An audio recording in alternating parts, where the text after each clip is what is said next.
Hello Jain साथियों, मैं इस वीडियो में बीएसएफ एग्ज़ाम 2023 के लिए ट्रेड्समैन और कांस्टेबल के लिए रीजनिंग के मोस्ट इंपॉर्टेंट क्वेश्चन डिस्कस करने वाला हूं। तो वीडियो को एंड तक देखना, सभी क्वेश्चन इंपॉर्टेंट है जो परीक्षा में पूछे जाते हैं। तो चलिए स्टार्ट करते हैं। अगर आपने अभी तक हमारे चैनल सब्सक्राइब नहीं किया है तो प्लीज़ कर लीजिएगा और प्लीज़ वीडियो को लाइक कर दीजिएगा। फर्स्ट क्वेश्चन का आंसर बताएंगे सभी।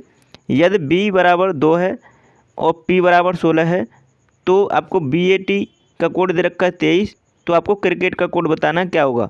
तो देखो यहाँ पे देख पा रहे हैं आपको क्या लॉजिक लगा है। चलिए सॉल्व करते हैं। तो देखो बी का कोड मतलब बी आता है 2 पर, प्लेस वैल्यू बी की 2 है, पी की 16 आती है, पी 16 पे आता है।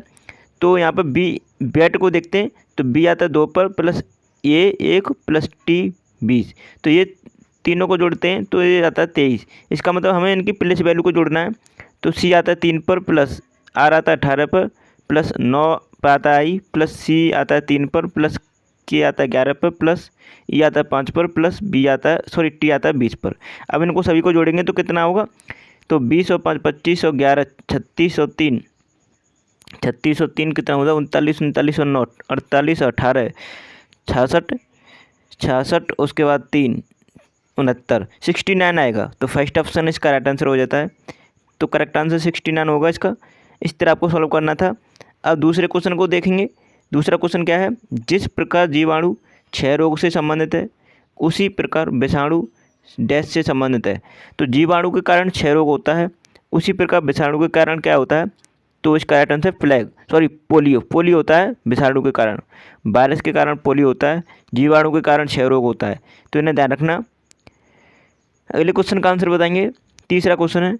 तो यहाँ पे देखो दे रखा है उस विकल्प का चयन करें जो तीसरे अक्षर समूह से उसी प्रकार संबंधित है जिस प्रकार दूसरा अक्षर समूह पहले अक्षर समूह से संबंधित है। चलिए देखते हैं। तो यहाँ पर DBZ को WUS लिखा जाता है, तो PNL को क्या लिखा जाएगा। चलिए देखते हैं। तो D आता है 4 पर और W आता है 23 पर, इन दोनों को जोड़ते हैं 27 होता है। तो हमारा लॉजिक ये नहीं हो सकता क्योंकि देखो यहाँ पे फिर बी में और यू में कोई रिलेशन नहीं दिख रहा है। ये तो मान लीजिए ऑपोजिट हो गए लेकिन इसमें कोई रिलेशन नहीं दिख रहा है। तो हमें लॉजिक देखना होगा डीपली। तो क्या होगा इसमें लॉजिक। तो देखो डी में से हम 5 कितना माइनस करें कि डब्ल्यू आ जाए तो 7 माइनस करेंगे। बी में से हम कितना माइनस करेंगे। तो बी में से हम देखो ये कितना माइनस करेंगे 5 और 2 7 माइनस करेंगे। उसी में जेड में से हम कितना माइनस करेंगे ऐसा आ जाए तो 7 माइनस करेंगे। तो माइनस के साथ करते गए तो ये इस तरह बनाया। अब उसी प्रकार हम माइनस के साथ करेंगे पी में से तो कितना आ जाएगा। तो पी में से माइनस के साथ करेंगे तो आई आएगा। एन में से माइनस के साथ करेंगे तो जी आएगा और उसके बाद एल में से माइनस के साथ करेंगे तो ई आएगा। तो IGE किस ऑप्शन में दिख रहा है आपको। एक ही ऑप्शन है फर्स्ट ऑप्शन। इस तरह आपको देखना था। लॉजिक बड़ा लेंदी था क्योंकि इसमें से माइनस के साथ करना था तो जल्दी पकड़ में नहीं आता है। अगर 1 2 माइनस करना हो तो जल्दी आ जाता पकड़ में। अब देखो चौथे क्वेश्चन का आंसर बताओ। कौन सी संख्या निम्नलिखित श्रेणी में प्रश्नवाची चिन्ह के स्थान पर आएगी। तो यहाँ पे देखो प्रश्नवाची चिन्ह के स्थान पर बताना कौन सी संख्या आएगी। चलिए देखते हैं क्या लॉजिक लगा है इसमें। तो आप देख पा रहे हैं 12 से 14 जाने पर प्लस 2 किया गया है, 14 से 17 प्लस के 3, 17 से 22 प्लस के 5, 22 से 29 प्लस के 7, 29 से 40 प्लस के 13 प्लस के 11। तो आप देख पा रहे हैं ये अभाज्य संख्याओं का बढ़ता हुआ क्रम है और उनको जोड़ते जा रहे हैं मतलब बढ़ते हुए क्रम में। तो 11 के बाद अभाज्य संख्या कौन सी आती है 13 आती है नेक्स्ट। तो 13 को हम 40 में जोड़ेंगे तो कितना हो जाएगा 53 53 हो जाएगा। 53 इसका करेक्ट आंसर है। थर्ड ऑप्शन इसका राइट आंसर हो जाता है। इस तरह आपको करना था। अब 5वें क्वेश्चन का आंसर बताओ। किसी कूट भाषा में मॉर्गन को PLUDDK लिखा जाता है, तो उसी भाषा में आपको बताना है LESLI को किस प्रकार लिखा जाएगा। चलिए देखते हैं क्या लॉजिक लगा है इसमें। तो M में हम 3 जोड़ेंगे तो P आ जाएगा, O में हम 3 माइनस करेंगे तो L आ जाएगा, R में हम 3 जोड़ेंगे तो U आएगा और G से हम 3 माइनस करेंगे तो D आएगा। अब आपको एक चीज़ तो समझ में आ गई कि प्लस के 3 माइनस के 3 प्लस के 3 माइनस के 3 ये लॉजिक लगा है। चलिए सॉल्व करते हैं इसी तरह से।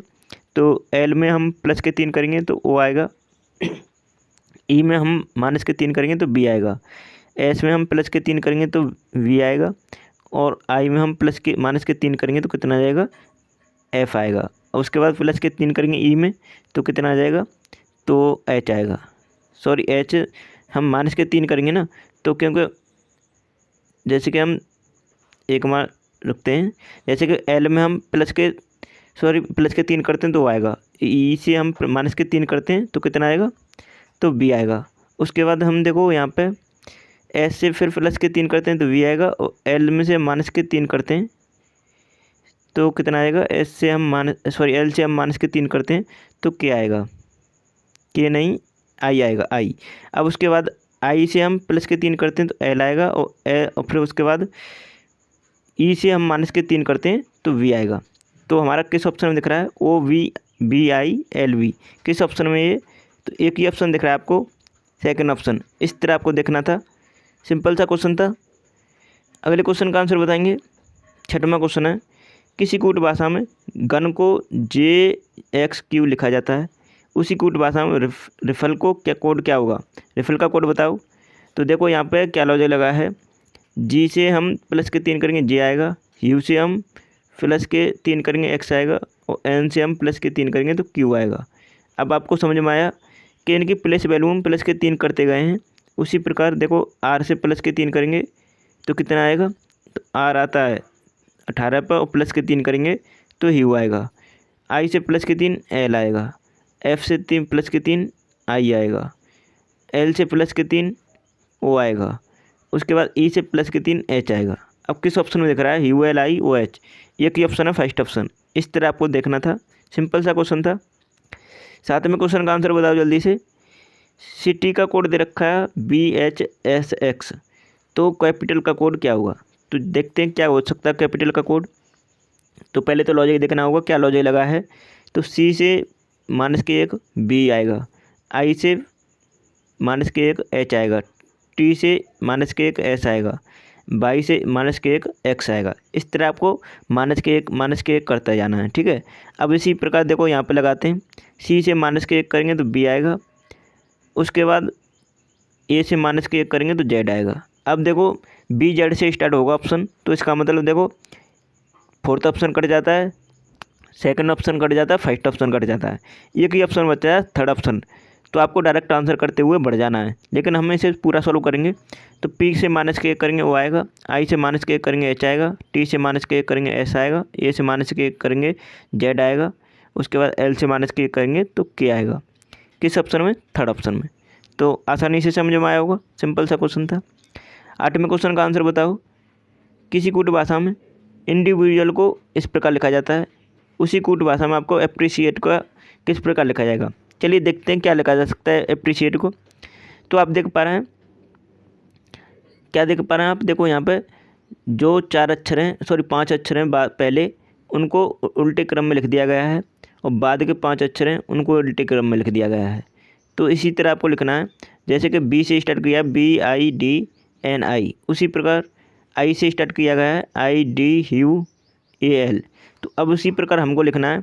तो यहाँ पे देखो उल्टे क्रम में लिखना है 5 अक्षर को पहले। तो 5 कौन कौन से यहाँ तक हो गए, ठीक है। तो ई से स्टार्ट होगा ERPPA से स्टार्ट होगा। तो किस ऑप्शन में दिख रहा है, ERPPA, एक ही ऑप्शन है, 2 ऑप्शन दिखाई दे रहे हैं। तो सेकंड ऑप्शन और फर्स्ट ऑप्शन तो कट जाता है। अब उसके बाद आगे आएगा ई से स्टार्ट होगा, क्योंकि बाद के 5 अक्षरों को उल्टा लिखना है। तो ETAIC, तो किस ऑप्शन में दिख रहा है ये, तो एक ही ऑप्शन है जो आपको दिखाई दे रहा है, फोर्थ ऑप्शन। तो फोर्थ ऑप्शन इसका राइट आंसर हो जाता है। इस तरह आपको देखना था, सिंपल सा क्वेश्चन था। तो आपने अभी तक हमारा चैनल सब्सक्राइब नहीं किया तो प्लीज़ कर लीजिएगा, और प्लीज़ वीडियो को लाइक कर दीजिएगा। आपने हमारी सभी वीडियो नहीं देखनी तो एग्जाम से पहले ज़रूर देखिएगा। आपकी किसी भी टॉपिक को लेकर डिमांड है तो आप हमें बताइएगा, जिससे हम आपको एग्जाम से पहले आपको उसी टॉपिक पर वीडियो प्रोवाइड कराएं। तो चलिए वीडियो को यहीं समाप्त करते हैं। Thanks for watching my video.